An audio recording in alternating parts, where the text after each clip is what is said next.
Arbaim Yom ve'Arbaim Laila. We're in the sidebar talking about 40 days and 40 nights. And we noted that he said that the existence of the world is conditioned to human behavior. So because of the misdeeds of the generation of the flood, the reality of their world was about to be ended. And we have a sidebar within our sidebar. In our days, the Torah and its people were radically destroyed by a vanguard of civilization without any reaction of great and small nations. So he's obviously talking about the Holocaust here.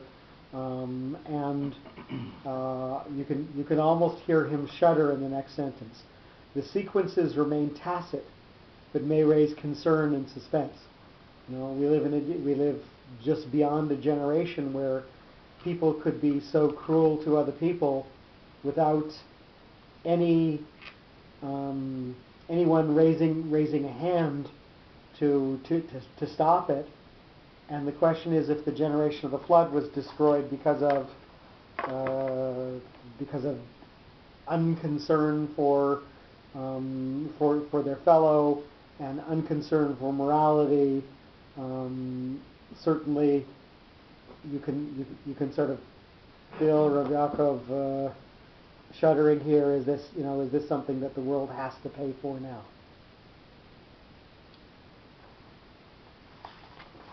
Where things are going. Same trajectory. We're going to continue number 12, Umachiti, and I will erase with the Rivi'i. Notice that the Rivi'i is a note that stands alone and emphasizes the word. By the activities of this rain, I will destroy the existing disorder. I think rather than disorder. And I will erase radically the accumulated crimes along with the criminals from everywhere they may have established a foothold, as conveyed by the broad meaning of the reading mark. So the erasure will be the only thing that's standing. It will the fact and the order of the day will be this erasing. And it's going to stand alone. It's going to be something that will encompass everything and be the new reality. So it stands alone, this erasure. Number 13, Et kol hayakum, with all that upright.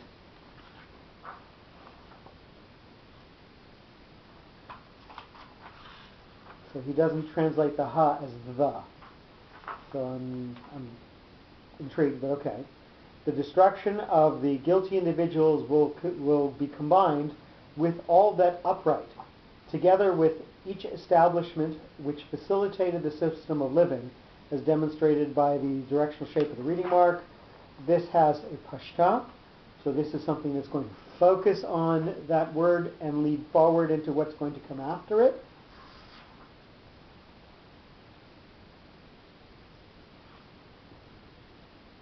Establishment which facilitated the system of living.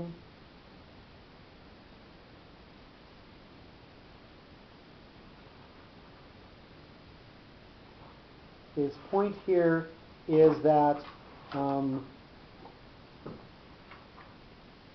the word yakum, or to come, or to rise, or to stand upright,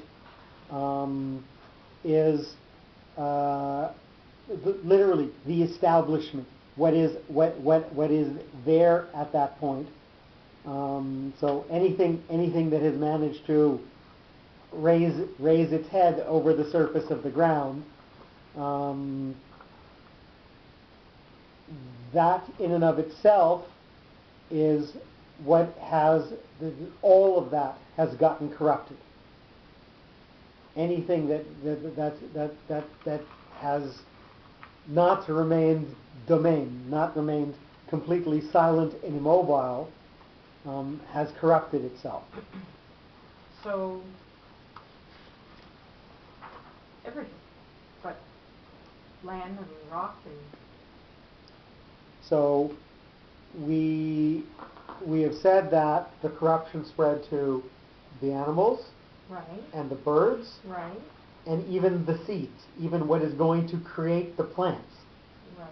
But we have not said that it is permeated the domain, the things that the rocks and so on. I thought we made reference to something about the land being corrupt.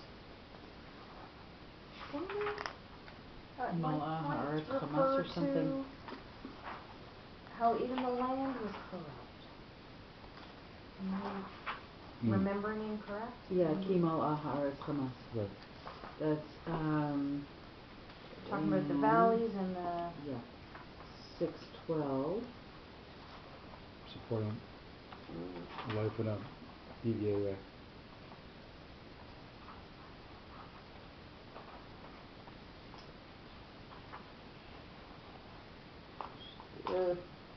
Even the earth had, so page 6 in the section of Noach, comment number 9, even the earth had also passively contributed to man's Yeah. efforts by its shapes and forms of its surfaces. Yeah. It deserves a just punishment as well. Yeah,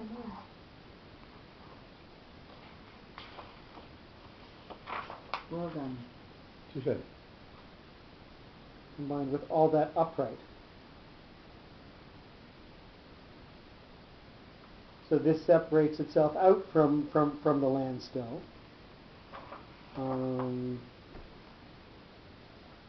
Because Yikum wouldn't necessarily include a domain. Now, let's read on and see if it's included.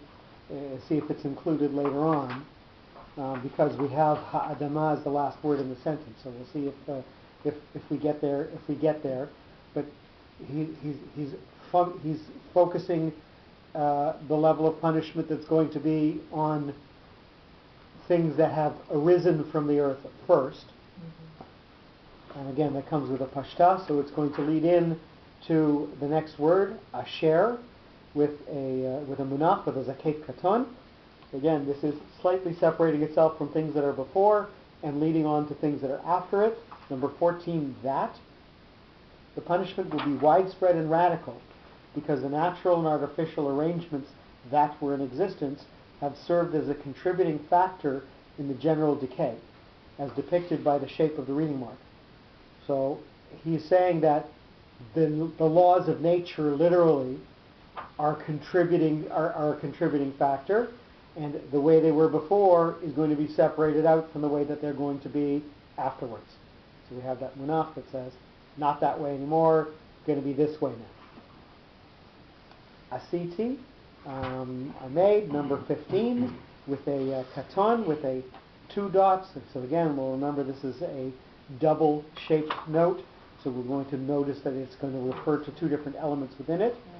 What I made to comfort man's situation and support life was turned into criminal ventures, as signified by the bipartite shape of the reading mark. So there was an intention for everything that asiti, that I made, that God had created, and there was, in fact, the reality that it had turned into.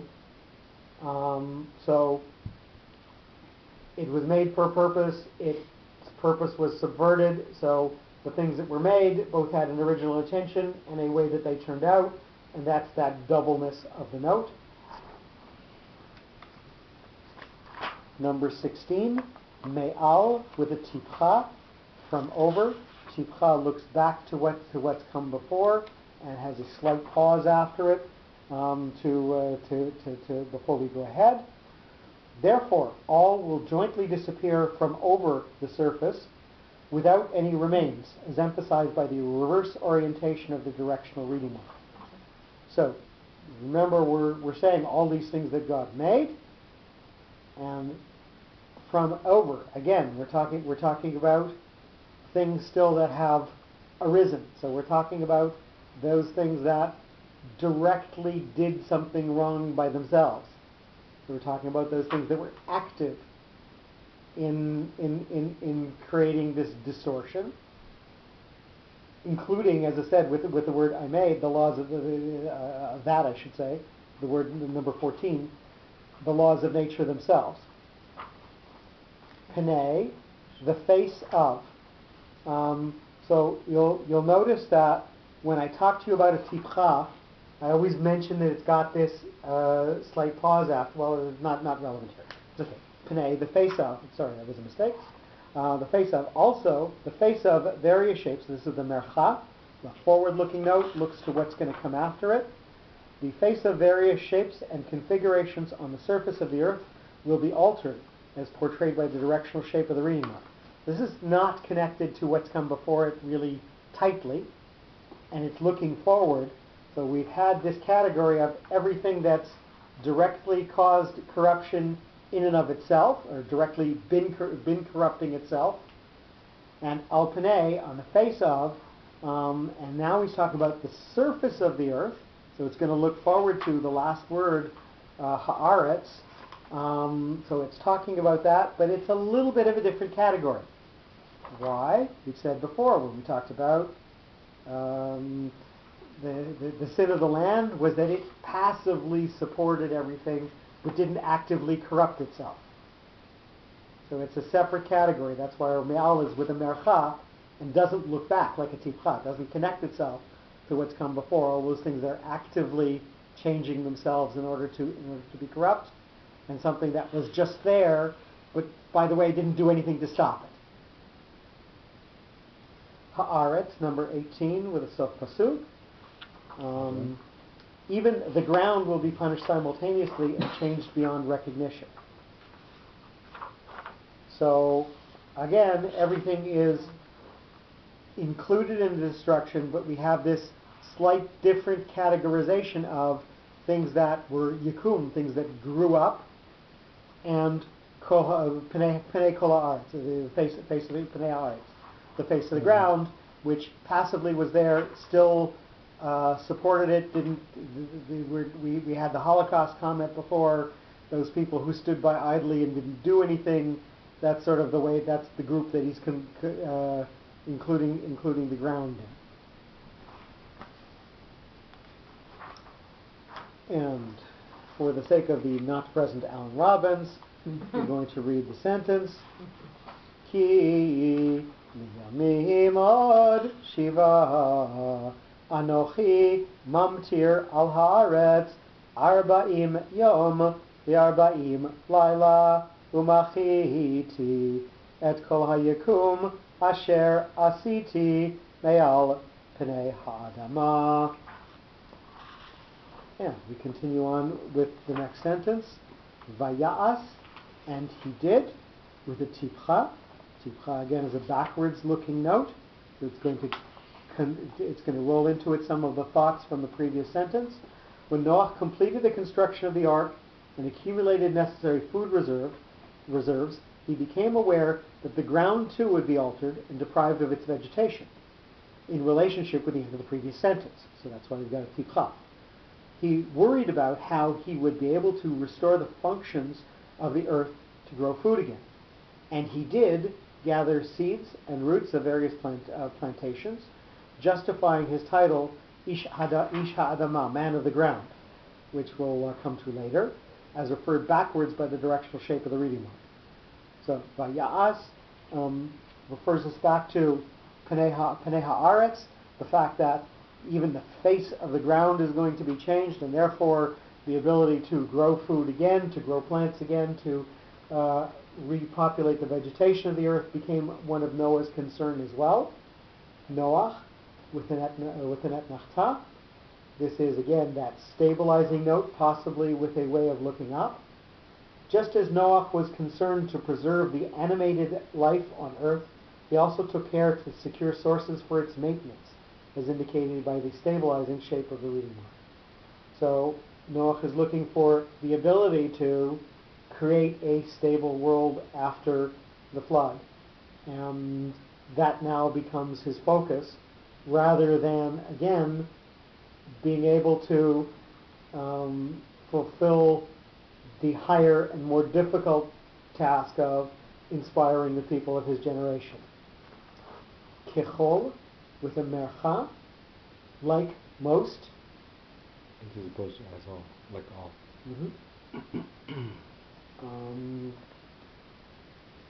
So we see that, I think, every time so far. That when we come to the word kol, he uses the definition most, not all. he collected all seeds of the plants that he would be able to preserve in the box for later reproduction, so that they would be like most of those that existed before, as denoted by the directional shape of the reading mark. So this is going to lead forward to what's going to go ahead of it, and is only loosely perhaps connected to what has come before.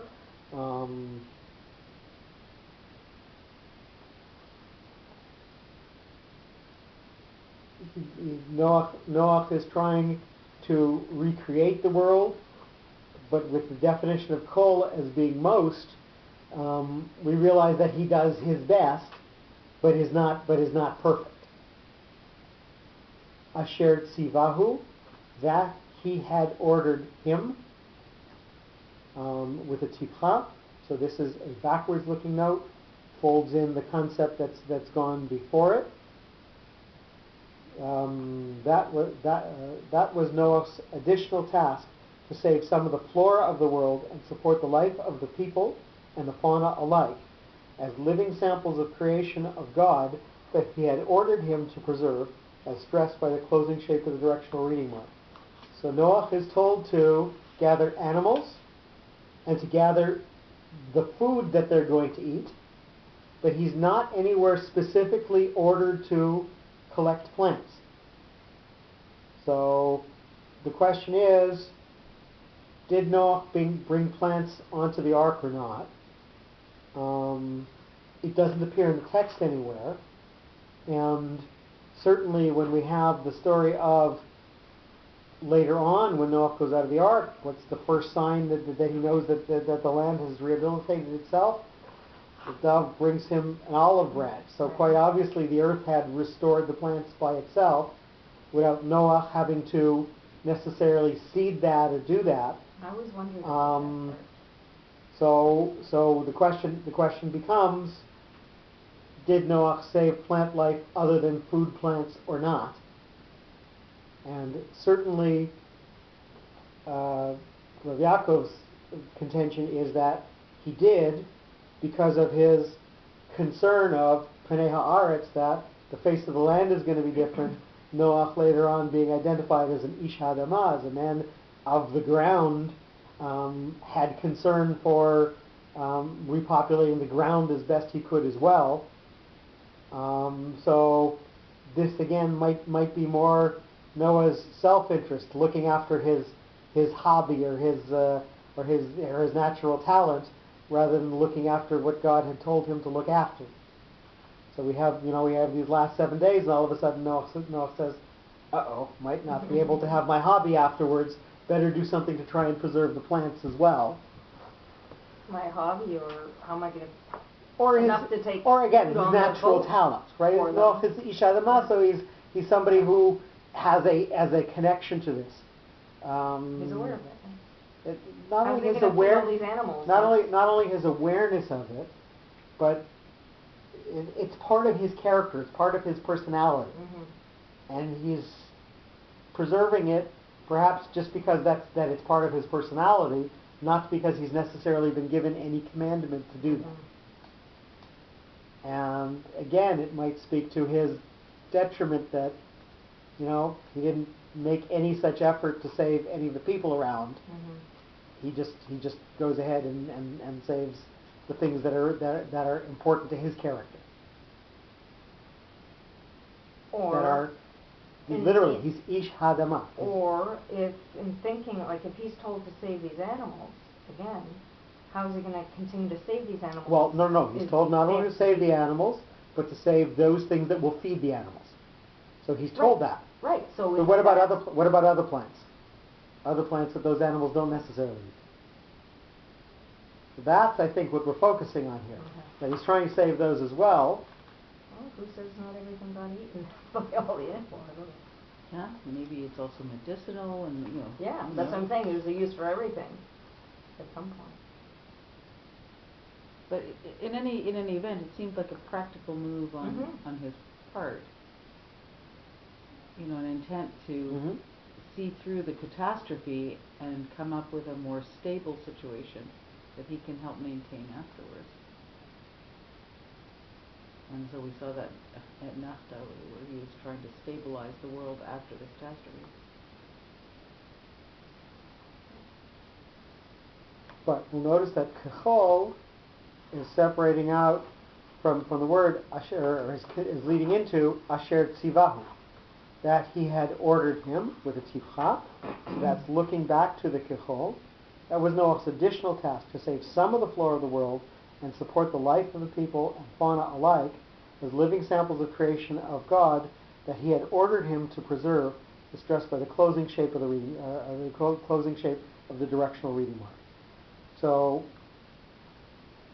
when you look at the comment on kechol, on most, like most,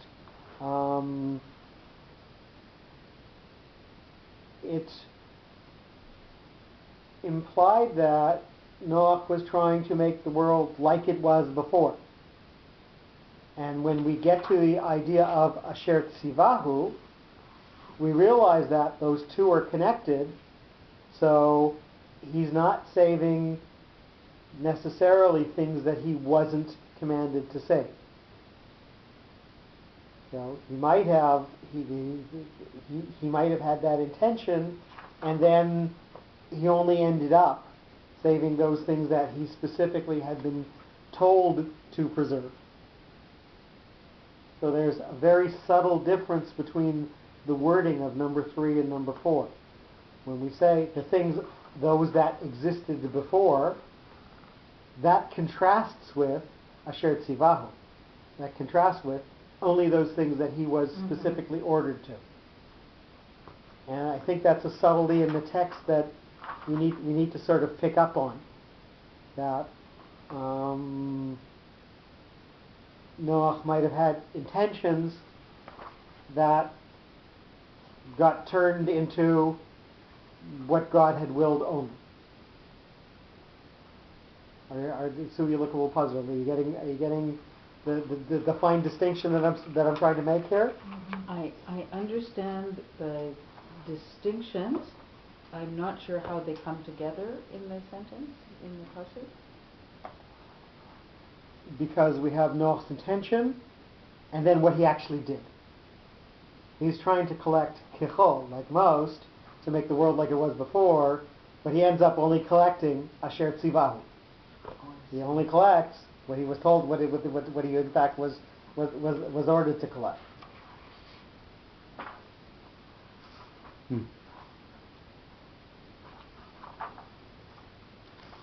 Hashem, God, number 5, with the Sof Pasuk, through the just reasoning of Noach, God exposed his mercy to him and made him successful in this enterprise.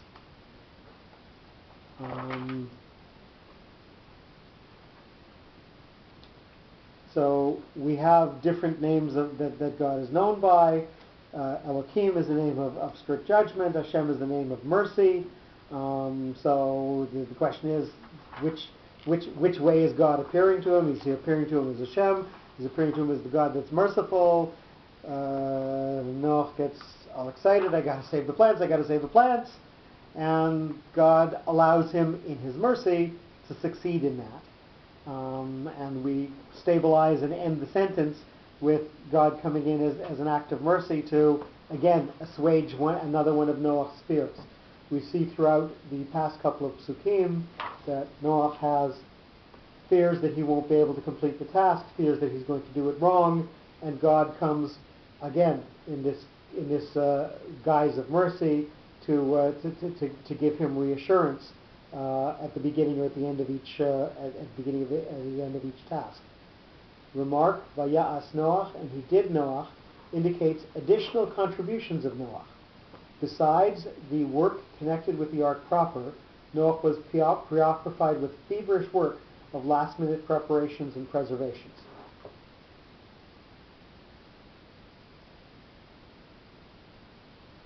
So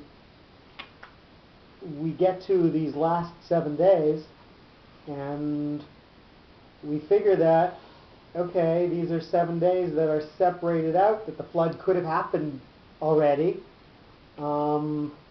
So we would have figured that Noach would have been ready 7 days ago. So everything should have been done. 120 years already.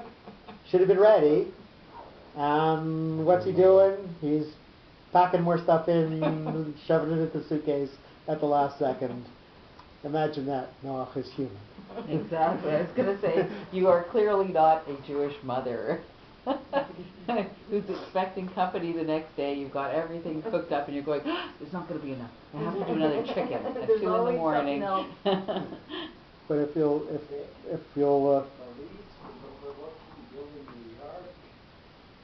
It would be done.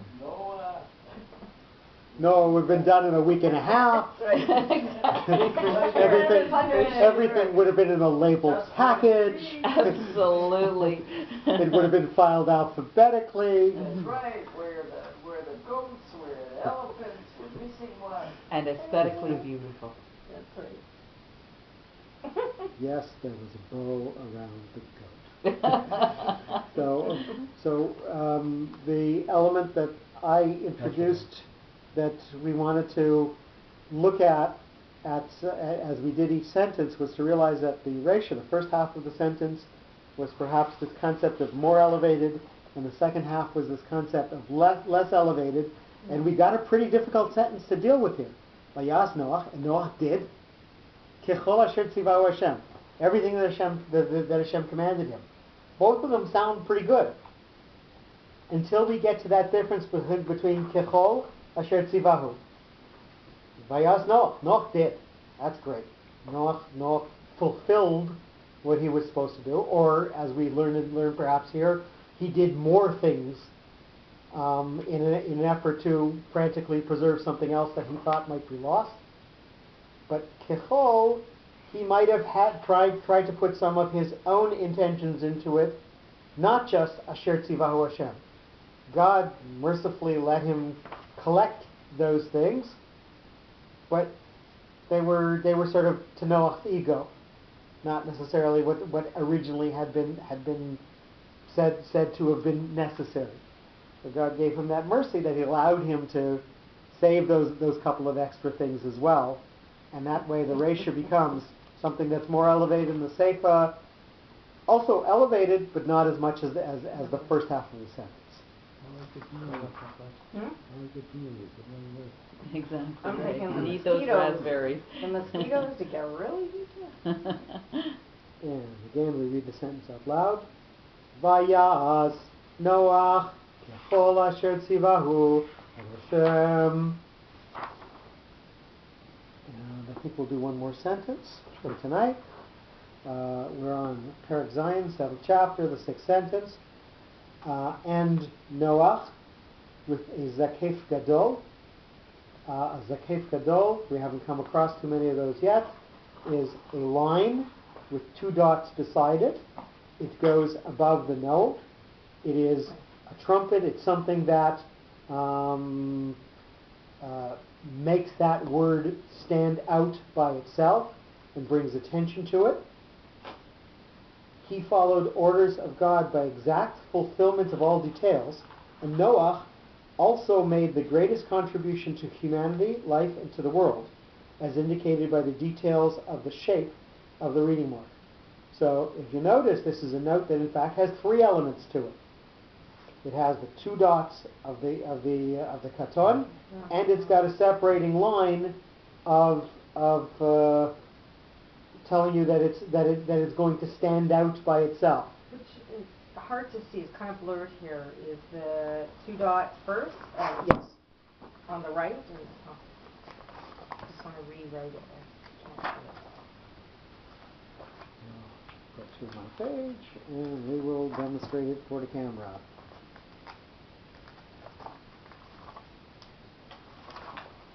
It is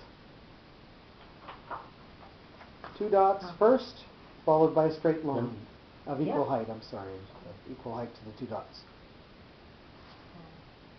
Oh, there I see. Okay, Right let's there. do it again. The Kate Goodall. Like that.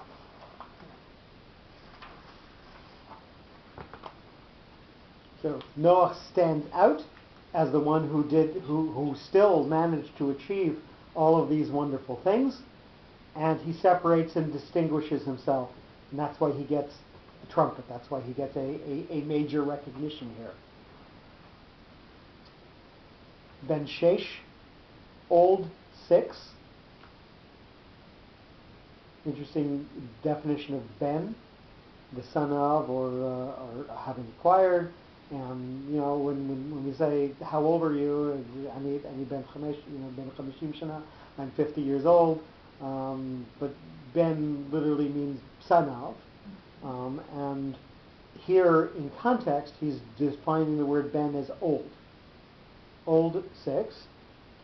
Although Noah with a mercha, that means it's going to lead forward into what is going to come after it, and is not